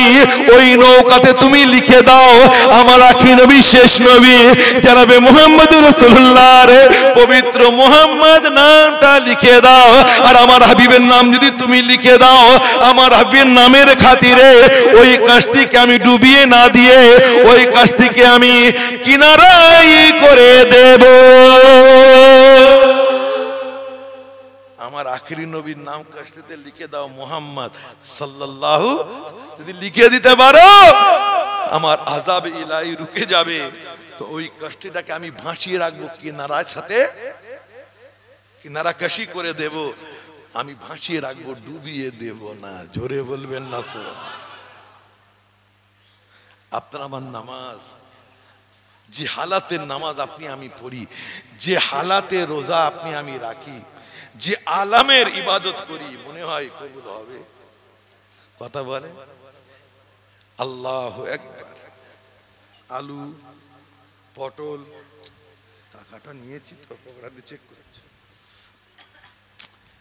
যা ভাই ভুলে গেছি, আজকে তো পাওনাদার আসবে না, বাজারের দিকে যাওয়া যাবে। বউ আবার কি আনতে বলেছিল? তুমি নামাজে হচ্ছে, কথা বুঝতে পেরেছেন? রোজা লোক দেখানো রোজা, মুখে দাঁতল দিয়েছেন কেন? সুন্নাত মোতাবেক যদি আপনি দিতেন, ওয়াক্তে ওয়াক্তে দাঁতন করতেন, আপনি ঠিক আজানের কিছুক্ষণ আগে দাঁতনটা মুখে দিয়ে আপনি কেন মোটরসাইকেল করে আপনি বার হয়েছেন, আর স্পিডটা বাড়িয়ে গজ মারছেন আর বলছেন সরে যা, হরেনও দিচ্ছেন, মুখে চিল্লাচ্ছেন সরে যা, লোক বুঝবে রোজা রেখেছে। ওটাও খালিস আল্লাহর জন্য হলো না। কথা বুঝতে হবে? ইতিকাফ করার সময় বলছেন ইতিকাফে আছি, পাঠাবি আম্মাকে বলো, হালিম আসতো, নিহারি আসতো, যেন আমার কাছে আসে মসজিদে, ওটাও দেখানো। কথা বুঝতে পেরেছেন? খুশু খুদু নেই, ওলিদের দরবারে যেতে হবে, ওর জন্য জিকির করো। ওটা আলোচনা অনেক দীর্ঘ রয়েছে। আপনারা তো মাশাআল্লাহ জিকিরের সাথে জাকিরিন ভাই রয়েছেন আপনারা, প্রতি সপ্তাহে জিকির হয়। আমি একবার এসেছিলাম, মনে আছে, প্রতি মাসে হয় না, মাসে হয়। ইসলাহে কলব, নবীর প্রেমের চিরাগ, নবীর ইশকের চিরাগ জ্বালাতে গেলে ওলিদের দামান ধরতে হবে। এর উপর অনেক আলোচনা রয়েছে। তাহলে আমার নবীর নাম নাজাতের জারিয়া। আল্লাহু আকবার ধ্বনি দিয়েছেন, আমার নবী নাজাতের জারিয়া, রিসালাতের ধ্বনি, নবীর নামের ধ্বনি একটু হবে না? আমি যখন বলবো নারায়ে রিসালাত, আপনারা বলবেন ইয়া রাসূলুল্লাহ, নারায়ে রিসালাত। আর একটু জোরে হবে না? নারায়ে রিসালাত। জশ্ন মিলাদুন নবী, জশ্ন ঈদ মিলাদুন নবী, আমদে মুস্তাফা, মারহাবা, আমদে মুস্তাফা, सरकार की आमद, दिलदार की आमद, मजदार की आमद, नबी की आमद, रहमत की आमद, सरकार की आमद, सरदार की आमद। नहमदुहु व नसल्ली अला व नुसल्लिमु अला रसूलिहिल करीम, अम्मा बाद, फौज़ु बिल्लाहि मिनश शैतानिर रजीम, बिस्मिल्लाहिर रहमानिर रहीम। इन्नल्लाह मलाइकतहु युसल्लूना अलन नबी या अय्युहल्लज़ीना आमनू सल्लु अलैहि व सल्लिमू तस्लीमा। अल्लाहुम्मा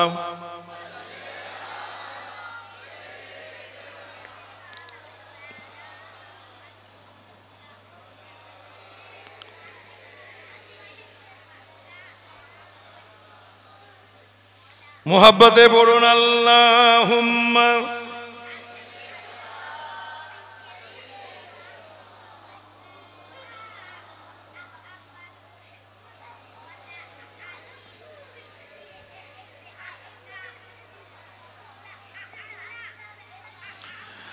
आज महबूब का यौमे मीलाद है, दोनों आलम सजाए सवारे गए। महके उठा जहां आ गया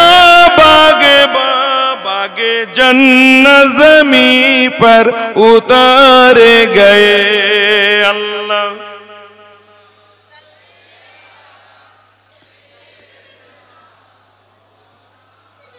वाले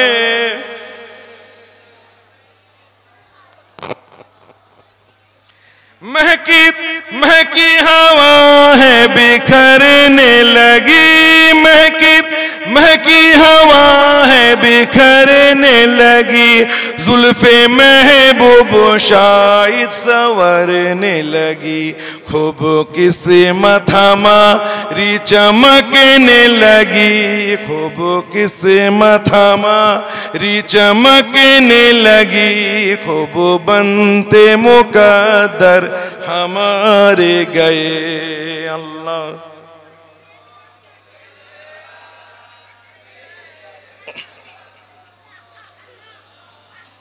वाले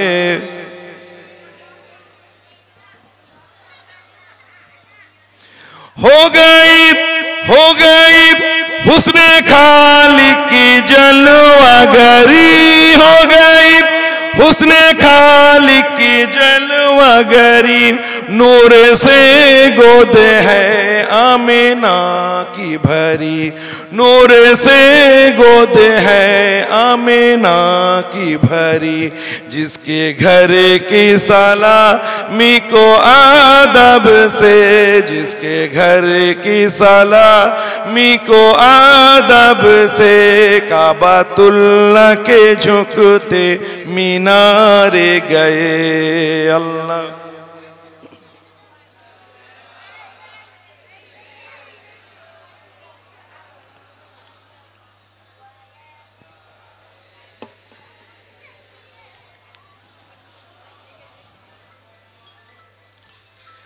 आज के रोज खुशियां मनाएंगे हम, आज के रोज खुशियां मनाएंगे हम। गीत शाह मदीना के गाएंगे हम, गीत शाह मदीना के गाएंगे हम। जिनके आमद पे हर एक गुनहगार को, जिनके आमद पे हर एक गुनहगार को मग़फ़िरत के लिए मैं सहारे गए। अल्लाह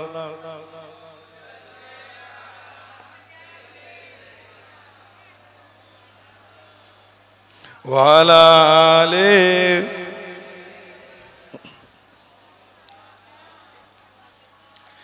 लाए तशरीफ दुनिया में जब मुस्तफा, लाए तशरीफ दुनिया में जब मुस्तफा।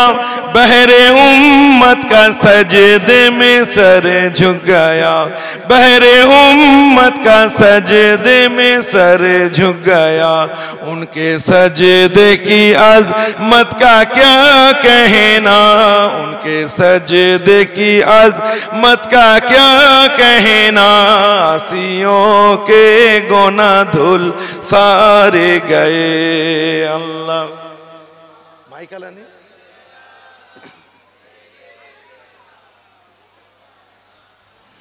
ওয়ালা আলে সাইয়্যিদিনা। তো আমাদের কাছে দলিল চাওয়া হয়, নবী করেছেন, সাহাবা করেছেন, কেন তোমরা করো নবী দিবস? দলিল চাওয়া হয়। আমাদের কাছে দলিল তো আছে, দলিল চাওয়ার আগে একটু সাহাবাদের কাছে একটু দলিল চেয়ে নেন না, নবী সাহাবিয়া সাহাবাদের কাছ থেকে। আমার ভাই জানেরা, আমার রাসূল দিন দুনিয়ার বাদশাহ জনাবে মুহাম্মদ রাসূলুল্লাহ চিৎকার দিয়ে বলুন সাল্লাল্লাহু। আমার রাসূল উম্মে সুলাইম আনাসের আম্মা জানের ঘরে আরাম করছেন। আমার রাসূল পাকের কপাল মোবারকে ঘামের ফোঁটা ফোঁটা চিহ্ন, ফোঁটা ফোঁটা ঘামের রেশ পড়েছে। আর আমার রাসূল পাকের গোঁফ মোবারকে, কপাল মোবারকের শরীরে যখন ঘামের ফোঁটা ফোঁটা ভাব দেখা দিত, দূর থেকে দেখে মনে হতো যেন মতি চমকাচ্ছে। বলুন সুবহানাল্লাহ। আমার নবী উম্মে সুলাইমের ঘরে আরাম করেছেন, কাইলুলা করেছেন। যোহরের নামাজের পরে উম্মে সুলাইম কি করে একটা শিশি নিয়ে এসে আমার রাসূল পাকের কপালে ঘাম জমেছে, গোফে ঘাম জমেছে, গোফ মোবারকে ঘাম জমেছে। উম্মে সুলাইম কি করে একটা শিশি নিয়ে এসে হাতে করে ঘামগুলি টেনে টেনে ওই শিশির মধ্যে ভরতে লেগেছেন, ঘামগুলি শিশির মধ্যে বন্দি করতে লেগেছেন। এমন সময় আমার নবীর ঘুম ভেঙে গিয়ে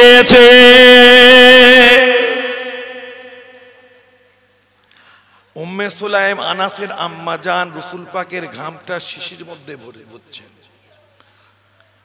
কোন হাদিসের উপরে আমল করেছেন বলুন? কোরআনে আছে নবীর ঘাম শিশির মধ্যে ভরো, নবী বলেছেন আমার ঘাম শিশিতে ভরো। কথা বলেন, ঘামগুলি শিশিতে ভরতে লেগেছে। নবী বলছেন কি ব্যাপার, আমার ঘামগুলো শিশিতে কেন ভরতে লেগেছো?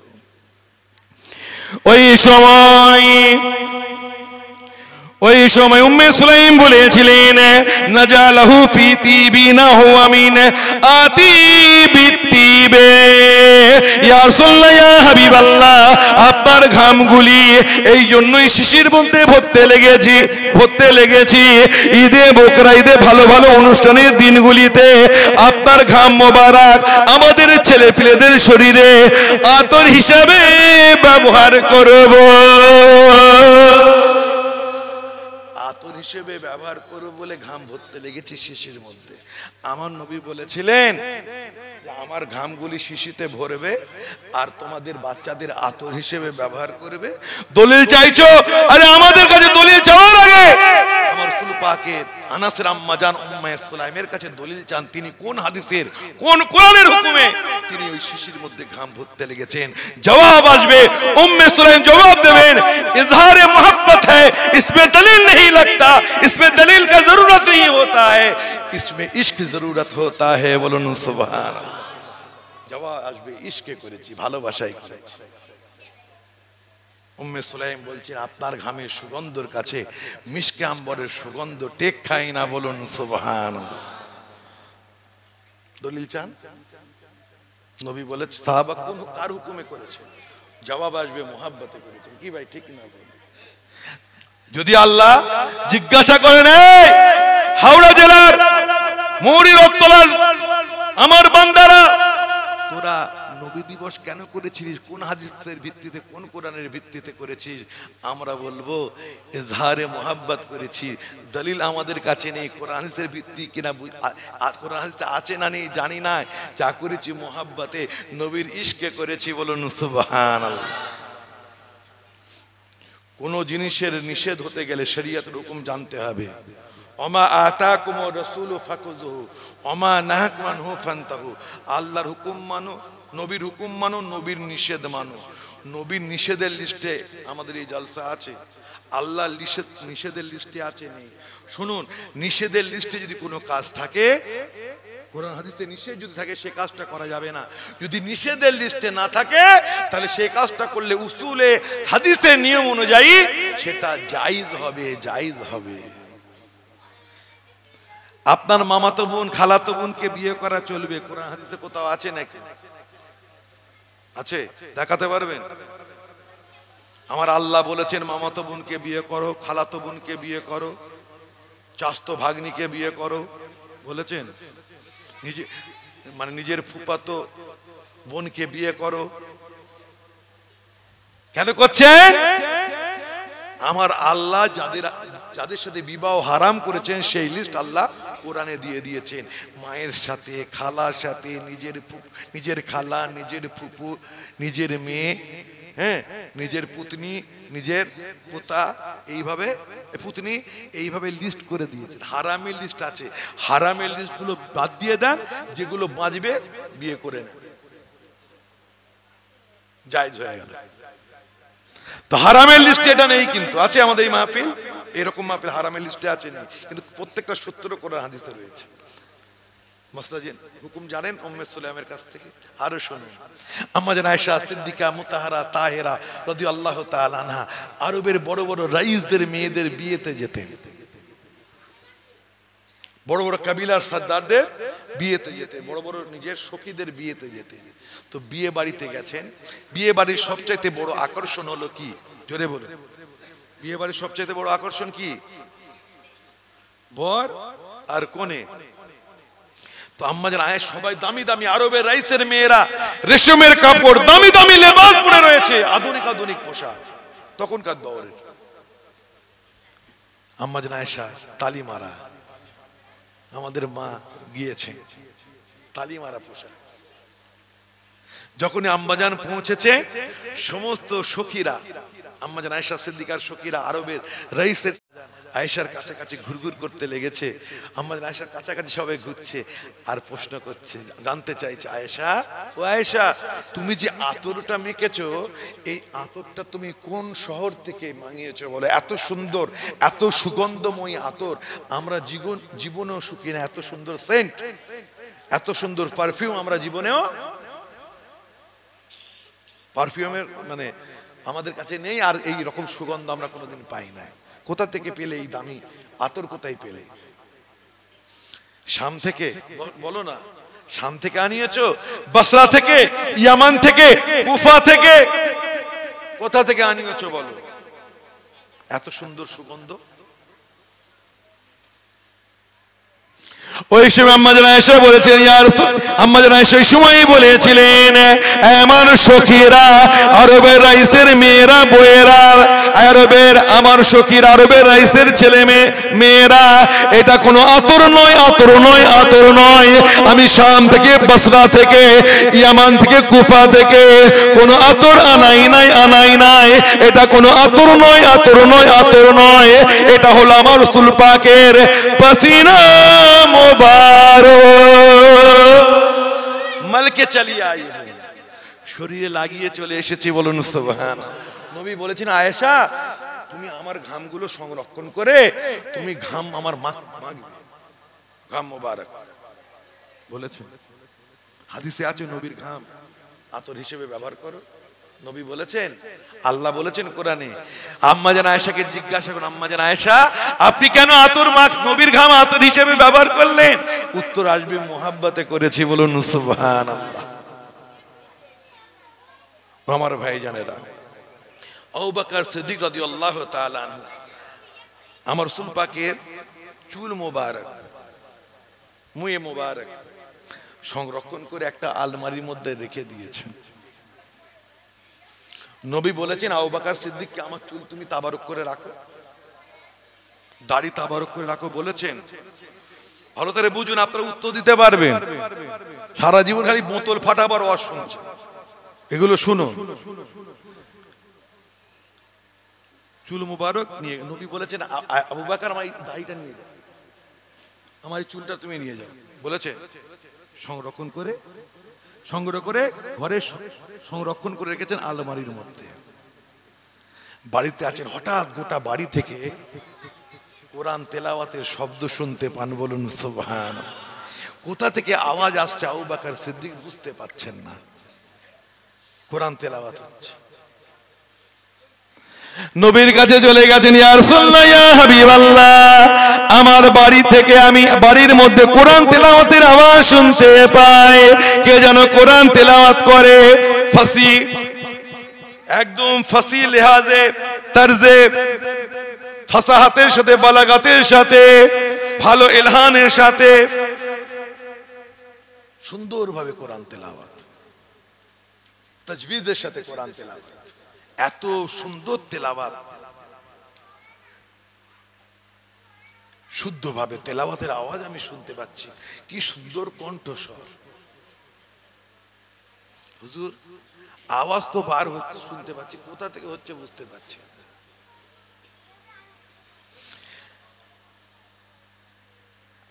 আমার নবী জিজ্ঞাসা করলেন, তুমি একটু চিন্তা করে দেখো না কোথা থেকে আসতে পারে। হুজুর বুঝতে পারছি না, তবে আপনার কিছু দাড়ি মোবারক, চুল মোবারক আমি সংরক্ষণ করে রেখেছিলাম আলমারির মধ্যে। নবী আমার বললেন, আলমারির কাছে গিয়ে তুমি একটু কানটা লাগাও। জোরে বলুন না সুবহান। কানটা লাগালে তেলাওয়াতের আওয়াজ শুনতে পাচ্ছে, কোরআন তেলাওয়াতের আওয়াজ। নবীর কাছে এসে বলছে, হুজুর ওই আলমারির মধ্য থেকে যেখানে আমি আপনার চুল মোবারক, দাড়ি মোবারক রেখেছি, ওখান থেকে তেলাওয়াতের আওয়াজ আসছে। আল্লাহ নবী বলেন, ইন্নাল মালাইকাতা ইয়াসতামিউনা আলা শারি। কুরবান হয়ে যায়। আমার নবী বলেন, ও আবু বকর, আমার চুল আমার দাড়ি তুমি যেখানে সংরক্ষণ করে রেখেছো, আলমারির মধ্যে যে আমার দাড়ি রেখেছো, চুল রেখেছো, ওই দাড়ির কাছে, ওই চুলের কাছে আল্লাহর ফেরেশতারা বসে বসে আল্লাহর কোরআন তেলাওয়াত করেছে। আর একটু জোরে। আবু বকর সিদ্দিক চুল দাড়ি যে সংরক্ষণ করে রাখলেন, কার হুকুমে? জোরে বলে, কার? নবী বলেছেন না, মোহাব্বতে। বুখারী শরীফ খুলুন, বুখারী শরীফ খুলুন, পেয়ে যাবে। ইমাম বুখারী বাব বেঁধেছেন, আমার রাসূল পাকের শিকেন মুবারক, আমার রাসূল পাকের থুতু মুবারকের আলাম বর্ণনা করেছে। শিকেন কে ভালোবাসায় কি বলে আমি জানি না। সর্দি সর্দি সর্দি, ওটা তো উর্দু, সর্দি। যদি আপনার আব্বা আপনার শরীরে দিয়ে দেয়, যদি কোনোভাবে নাক ঝাড়তে গিয়ে আপনার শরীরে পড়ে, আপনি খুশি হবেন না বেজার হবেন?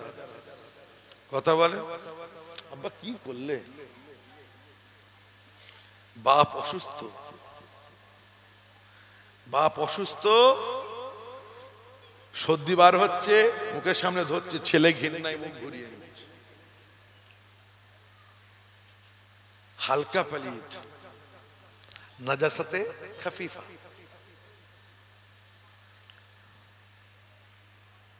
যদি থুতু দেয় গায়ে, কেউ রেগে যাবেন না? আপনার পেয়ারা বাচ্চা যদি আপনার গায়ে, মা হয়তো একটু সহ্য করে নেবে, আপনি সহ্য করতে পারবেন? দূর বাবা, গায়ে থুতু দিয়ে, থুতু দিয়েছে। আমার ভাই জানার, বুখারী শরীফ খুলুন, কোন আলেমের গর্দানের ক্ষমতা নেই কেটে দেয়।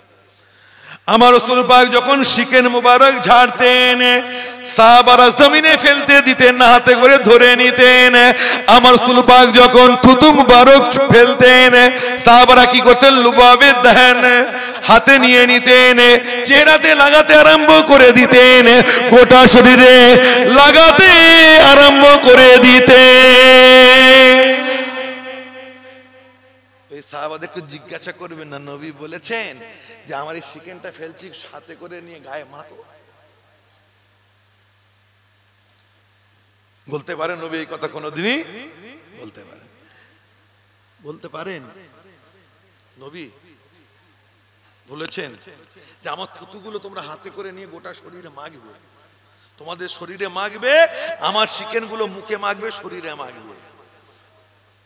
জানতে চায়, ও আমার নবীর সাহাবারা, কেন মেখেছো তোমরা? আওয়াজ আসবে মোহাব্বতে। নবী তো বলেননি, নবী তো বলেননি, আল্লাহ তো বলেননি, মোহাব্বতে। হযরত আনাস বিন মালিক রাদিয়াল্লাহু তাআলা আনহু, তানার কাছে আমার রাসূল পাকের কিছু দাড়ি মুবারক ছিল, দাড়ি মুবারক। তিনি তানার সাকরেতকে আপনি আশফা খুলুন, পেয়ে যাবেন। আপনি মুস্তাদরিক ইমাম হাকিমের লেখা মুস্তাদরিক খুলুন পেয়ে যাবেন, শেফা শরীফ খুলুন পেয়ে যাবেন, মাজমাউল জাওয়াইদ খুলুন পেয়ে যাবেন। হযরত আনাস বিন মালিক ছেলেকে নিজের শাকরিয়তকে বলছেন, আমি যখন দুনিয়া থেকে চলে যাব আমার জুবানের তলায়, আমার রাসূল পাকের কিছু দাড়ি মুবারক আমার কাছে আছে, আমার জুবানের তলায় ওই দাড়িটা দিয়ে দেবে। জোরে বলবেন না সুবহানাল্লাহ।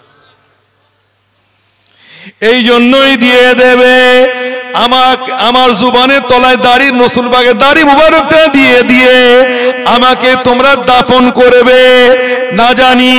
না জানি জিবরাইল যদি আমাকে যখন আমার কাছে যখন প্রশ্ন করা হবে কবরে, মান রাব্বুকা যখন প্রশ্ন করা হবে, আমি জবাব দেওয়ার জন্য হা করব। ফেরেশতা আমার রাসূল পাকের দাড়ি মুবারক দেখানোর সাথে সাথে আমার বিশ্বাস দ্বিতীয় প্রশ্ন আর আমাকে করবেন না। আমার রাসূল পাকের দাড়ি মুবারকের বরকতে আমি প্রশ্নের উত্তর দিতে আমাকে হবে না, আমি নাজাত পেয়ে যাব।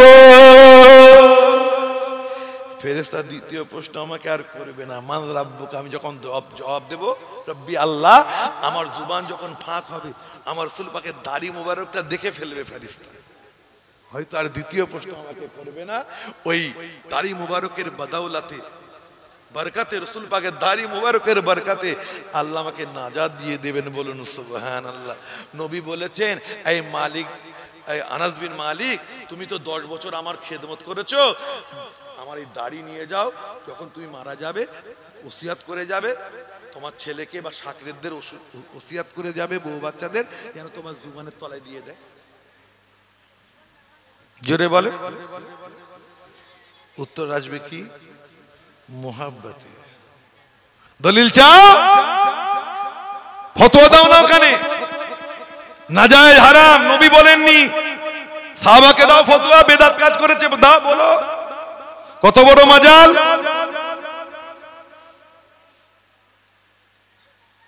আমার ভাই জানেরা, ইমাম বুখারী শরীফ খুব করে না, ইমাম বুখারী বাপ রে বাপ, বুখারী শরীফ ছাড়া মানি না, মুসলিম শরীফ ছাড়া মানি না, দলিল দাও করে না। ও আমার ভাই জানেরা, ফতহুল বারি বুখারী শরীফের সারা ফতহুল বারি খুলুন পেয়ে যাবেন। ইমাম বুখারায় বাড়ি, তিনি 2 লক্ষ হাদিস সংগ্রহ করেছেন, ইয়াদ করেছেন।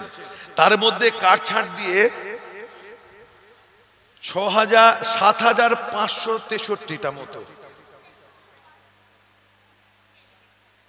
হাদিস শরীফ বুখারী শরীফের মধ্যে লিপিবদ্ধ করেছেন। তো হাদিস যখন তিনি লিখতেন, ভালো তারে শুনুন, এগুলো জানার দরকার। উনি চলে এলেন বোখারা থেকে মদিনা শরীফে ঘর ভাড়া করেছেন, কিরায়াতে ঘর নিয়েছেন। হাদিসটা যখন লিখবেন নিয়ত করতেন, ওই বুখারী শরীফ যে আমরা পড়ি, ওই হাদিসটা 7563টা হাদিস শরীফ রয়েছে কম বেশি। তো লেখার জন্য উনি ওই ঘরে উযু করতেন, গোসল করতেন, আবা পড়তেন, পাগড়ি পড়তেন, খুশবু লাগাতেন, তারপরে লাগিয়ে আমার কাবা শরীফ বাইতুল্লাহ কাবা ঘরের সিহানে বসে কালি দিয়ে একটা হাদিস লিখতেন। জোরে বলুন সুবহানাল্লাহ। লেখার আগে 2 রাকাত নাফিল নামাজ পড়তেন। আবার আরেকটা হাদিস লেখার যখন প্রয়োজন হতো লিখতেন না, বাড়ি ফিরে যেতেন, উযু আছে, গোসল, উযু আছে, আর উযু করার দরকার নেই, গোসল করে এসেছেন, নাপাক হয়ে যাননি, শরীর পাক রয়েছে, তবুও দ্বিতীয় হাদিস আবার লিখবেন, নিয়াত করতেন। যখন বাড়ি ফিরে যেতেন, গোসল করতেন, খুশবু লাগাতেন, নতুন লেবাস পরতেন, পাগড়ি পরতেন, আবার এসে 2 লাইন কাবা ঘরের সিহানে বসে হাদিস শরীফ লিখতেন। বলুন সুবহানাল্লাহ। 2 রাকাত নামাজ। কোন হাদিসে আছে? আল্লাহর নবী কোথাও বলেছেন নাকি ইমাম বুখারী ছাড়া মানো না, ইমাম বুখারীকে বেদাত বলো, বেদাতকারী বলো? বলো ইমাম বুখারী বেদাত কাজ করেছেন, ফতোয়া দাও। বুখারী পড়ছো কেন? বেদাতীদের কিতাব কেন পড়ছো? তাহলে হিসাব করে একটু আপনারা বলুন যে 7563টা হাদিস লেখার জন্য প্রতিটা হাদিসের লেখার আগে 2 রাকাত করে নামাজ পড়েছেন, একবার করে গোসল করেছেন, জামা চেঞ্জ করেছেন, খুশবু লাগিয়েছেন, পাগড়ি পরেছেন, তাহলে কত রাকাত নামাজ পড়েছে? ওই যে রাকাত নামাজগুলি পড়লেন উনি, কোন হাদিসের আছে যে হাদিস লেখার আগে গোসল করতে হবে, উজু করতে হবে? গোসল করলে আর উজু লাগছে না, আবার মানে ভালো জামা, নতুন জামা পরতে হবে, ভালো জামা, আতর লাগাতে হবে, কাবা শরীফের সেহানে বসে লিখতে হবে, ঘর ভাড়া করে এসে থাকতে হবে মক্কা শরীফে। আপনি বলেন আদব মোহাব্বত। 4 ইমামের এক ইমাম, ইমাম মালিক রহমাতুল্লাহ আলাইহি, তিনি তার জিন্দেগানিতে জীবনে আরবের জমিনে কোনোদিন জুতো পায়ে দিয়ে হাঁটেন না। কথা বুঝতে পেরেছেন? যারা অন্য কোম্পানির লামাজহাবি ওয়াহাবি, আমরা বুক ঠকে বলতে পারি, এখানে দম আছে, যে ভয় পাই না। আগে বলেছি মায়ের দুধ খেয়ে এসেছি, ফিডারের দুধ নয়। যা বলার থাকে ঘরে বসবো, হয় 10 মিনিট 15 মিনিট বসবো, এখানে মানে এ করতে দেবো না, ডিসিপ্লিন নষ্ট করতে দেবো না। কিছু প্রশ্ন থাকলে ঘরে বসবো, আমি জবাব দিয়ে যাব। তো ভাই আমার, 4 ইমামের এক ইমাম, ইমাম মালিক রহমাতুল্লাহ, ওরাও ইমাম বলে মানে, ইমাম মালিক ওরাও ইমাম মানে। আরবের জমিনে কোনোদিন জুতো পায়ে দিয়ে হাঁটেন নাই, উটের পিঠে সাওয়ার হন নাই। তাকে জিজ্ঞাসা করা হয়েছিল, 4 ইমামের এক ইমাম, ইমাম মালিক, আপনি আরবের জমিনে জুতো পায়ে দিয়ে কেন হাঁটেন নাই, উটের পিঠে কেন সওয়ার হন নাই? ওই সময় 4 ইমামের এক ইমাম, ইমাম মালিক বলেছিলেন, এই জন্য আমি আরবের জমিনে, মক্কা মদিনার জমিনে জুতো পায়ে দিয়ে হাঁটি নাই। না জানি আমার রাসূল এই জমিনে কোথায় না কোথায় কদম শরীফ রেখেছেন, আমার রাসূল পাক কোথায় না কোথায় কদম ফেলেছেন। আমার রাসূল পাকের কদমের নিশানের উপরে যদি আমি ইমাম মালিক আমার জুতো পায়ে দিয়ে কদমটা পড়ে যায়, বড় বেয়াদবি হয়ে যাবে। আর একটু জোরে। উটের পিঠে সাওয়ার হই না এই না কারণে, আমি যদি উটের পিঠে সাওয়ার হই, উটের খুর থেকে যে ধুলোবালিগুলি উড়বে, ওই ধুলোবালিগুলো উড়ে উড়ে আমার রাসূল পাকের রওজা মুবারকে গিয়ে যদি পৌঁছে যায়, বড় বিয়াদবি হয়ে যাবে। নবী বলেছেন, নবীর সাহাবারা এই আমল করেছেন যে আরবের জমিনে জুতো পায়ে দেননি, জুতো পায়ে দিয়েছেন তারা, উটের পিঠেও সওয়ার হয়েছে। ইমাম মালিককে ফতোয়া দেন বেদাতকারী। ভালোবাসার ইজহার, আদবের ইজহার, আন্দাজ বিভিন্ন বিভিন্ন হতে পারে, আদবের আন্দাজ আলাদা হয়। আমরা বলি জুতো মোবারক, অনেকে বলে জুতো, আমরা বলি জুতো মোবারক। কেউ বিয়াদবি মনে করে নবীর জুতো বলে, বিয়াদবরা জুতো বলে, কেউ বিয়াদবির উদ্দেশ্য থাকে না, এমনি জুতো বলে। কথা বুঝতে পেরেছেন? তো ইমাম বুখারী জুতো পায়ে দিয়ে হাঁটেন নাই, উটের পিঠে সাওয়ার হন নাই, তাহলে আপনি কি বলবেন? আমার নবীর হুকুম আছে ছিল জুতো পায়ে দেবে না, আমি হেঁটেছি ওই জমিনে, উটের পিঠে চড়বে না, ধুলো আমার মাজারে এসে পৌঁছে যাবে, নবী বলেছেন? বলেনি। কার হুকুমে? কথা বলুন, মুহাব্বতে, জোরে বলুন না সুবহানাল্লাহ, মুহাব্বতে। আমার ভাই জানেরা, আমিরে মুআবিয়া রাদিয়াল্লাহু তাআলা আনহু, তিনি রাসূল পাকের নাখুন মুবারক, আমার নবী যখন নখ কাটতেন, সিয়াসতটা করুন, নাখুন মুবারক সাহাবারা নিয়ে নিতেন, নবী বলেননি, তাবারক হিসেবে নিয়ে নিতেন, চুল মুবারক নিয়ে নিতেন, দাড়ি মুবারক নিয়ে নিতেন। তো আমিরে মুআবিয়ার কাছে কিছু দাড়ি চুল, মানে কিছু চুল দাড়ি নখ ছিল, নখ মুবারক। ওসিয়াত করে আমি যখন ইন্তেকাল করব, ওসিয়াত করলেন, আমার ভক্তরা, আমি আমিরে মুআবিয়া যখন ইন্তেকাল করে যাব, আমাকে গোসল দিয়ে যখন কাফন পরাবে, ওই কাফনের মধ্যে আমার রাসূল পাকের চুল মুবারক, দাড়ি মুবারক দিয়ে দেবে, নাখুন মুবারক দিয়ে দিয়ে আমাকে কবরস্থ করবে। না জানি কবরে যদি আমি আটকা পড়ে যাই, গুনাহগার হিসেবে যদি আটকা পড়ে যায়, না জানি ওই রাসূল পাকের দাড়ি মুবারকের বদৌলতে, নাখুন মুবারকের বদৌলতে, চুল মুবারকের বদৌলতে আল্লাহ কবরে আযাব থেকে আমাকে নাজাত দিয়ে দেবে। একটু জোরে। নবী বলেছেন যে যখন তোমাদের মাটি হবে, সাহাবারা, যাদের কাছে আমার নখ আছে, চুল আছে, সব কবরে দিয়ে কবরে কাফনের মধ্যে দিয়ে কবরে ঢুকবে। নবী হুকুম দিয়েছেন? হুকুম দেননি। সূত্র বুঝবেন, জায়েজ হওয়ার জন্য কোরআন হাদিসের দলিলের প্রয়োজন হয় না। কথা বুঝতে পেরেছেন? কোন কাজ জায়েজ হতে গেলে নিষেধের লিস্টে আছে কিনা, কোরআনের হাদিসে নিষেধের লিস্টে আছে কিনা ওটা দেখতে হয়। নিষেধের লিস্টে না থাকলে সেই কাজটি করলে জায়েজ হয়। আর হুবহুব কোরআন হাদিস মোতাবিক হলে, নবীর কিরদার মোতাবিক হলে সুন্নাত হয়। আমার ভাই জানেরা, নবীর মোহাব্বত কখনো ধোঁকা দেবে না। নবীর মোহাব্বত যদি পাক্কা অন্তরে রাখতে পারেন, কখনো মোহাব্বত ধোঁকা দেয় না গো, এটা মাথায় রাখবে। তবে পাকা রাখতে হবে মোহাব্বত। হাজরতে বেলালের মতো মোহাব্বত রাখতে হবে। কি ভাই, ঠিক না ভুল কথা বলে? জি হ্যাঁ,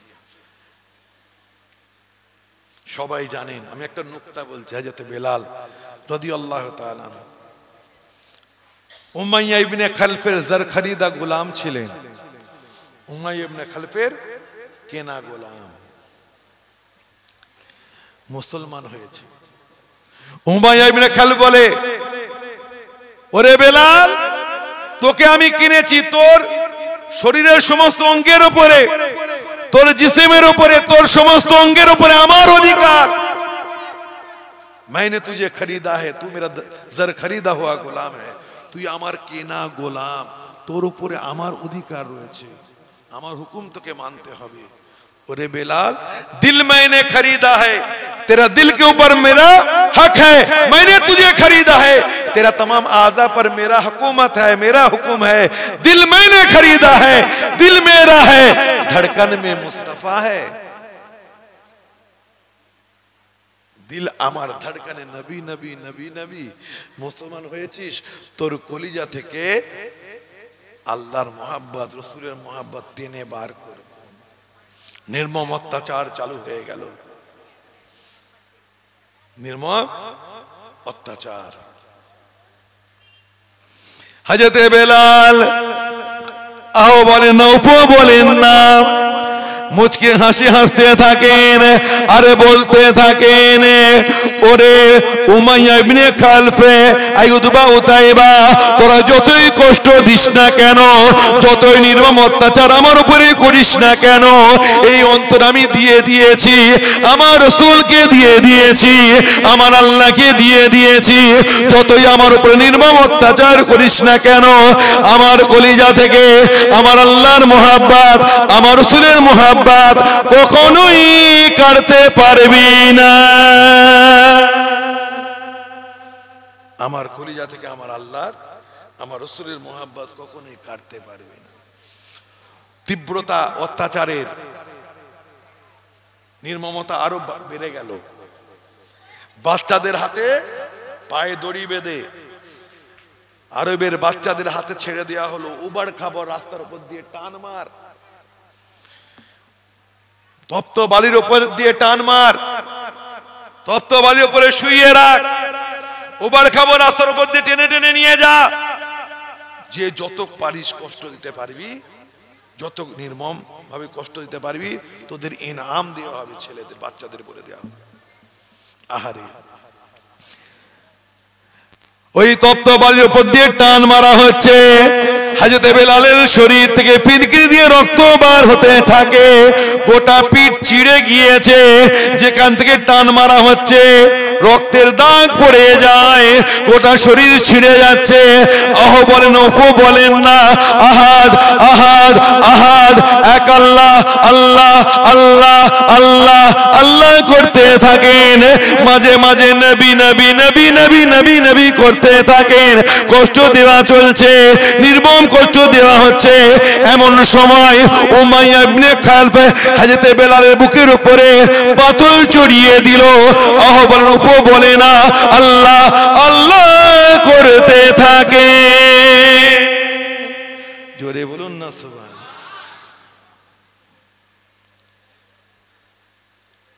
আবু সুফিয়ানের স্ত্রী,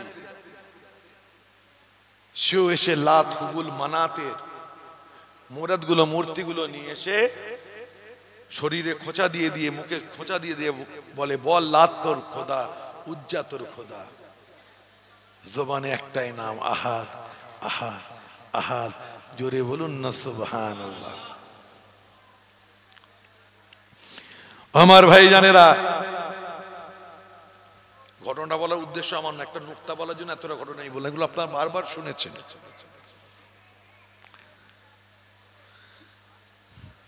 আমার নবীর কাছে খবর চলে গিয়েছে, আমার দিওয়ানা মাস্তানা আমার বেলালের উপরে নির্মম অত্যাচার হচ্ছে। আমার বেলালের শরীরটা পুড়ে ছাই হয়ে যাচ্ছে, গোটা শরীর দিয়ে রক্ত জারি হচ্ছে, গোটা শরীর দিয়ে রক্ত ফিনকিরি দিয়ে বা শরীর দিয়ে রক্ত বার হচ্ছে ফিনকিরি দিয়ে। আহারে, আমার বেলালের উপরে নির্মম অত্যাচার হচ্ছে। ওরে আবু বকর, আমি সহ্য করতে পারি না, পারি না। আমার গোলামের উপরে, আমার উম্মতের উপরে এত বড় কষ্ট, এত দুঃখ, এত যন্ত্রণা দেওয়া হচ্ছে, আমি সহ্য করতে পারছি না। ওরে আবু বকর, যাও যাও যাও যাও, আমার গোলামকে আমার কাছে কিনে আনো, আমার বেলালকে আমার কাছে কিনে আনো, খরিদ করে আনো। আবু বকর সিদ্দিক চলে গিয়েছেন হযরতে বেলালকে খরিদ কেনার জন্য উমাইয়া ইবনে খালফের কাছ থেকে। যখনই আবু বকর সিদ্দিক পৌঁছেছেন, আবু বকর সিদ্দিককে দেখার সাথে সাথে হযরতে বেলাল মুচকি হাসি হাসতে আরম্ভ করে দিয়েছেন। বলুন সুবহানাল্লাহ। আর একটু জোরে বলা যাবে না সুবহানাল্লাহ? আমি সুবহানাল্লাহর জন্য বেশি ফোর্স করি না।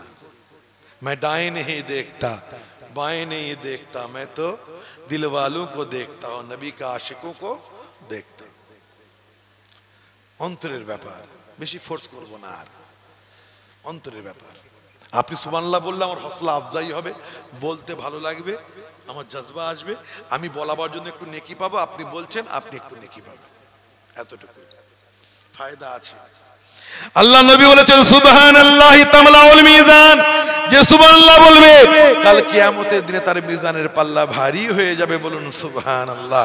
ওয়া তামলাউ বাইনাস সামাই ওয়াল আরদ, জমিন আসমানের মধ্যে যে ফাঁকা জায়গাটা আছে সুবহানাল্লাহ বললে নেকিতে পরিপূর্ণ করে দেওয়া হবে। বলুন সুবহান।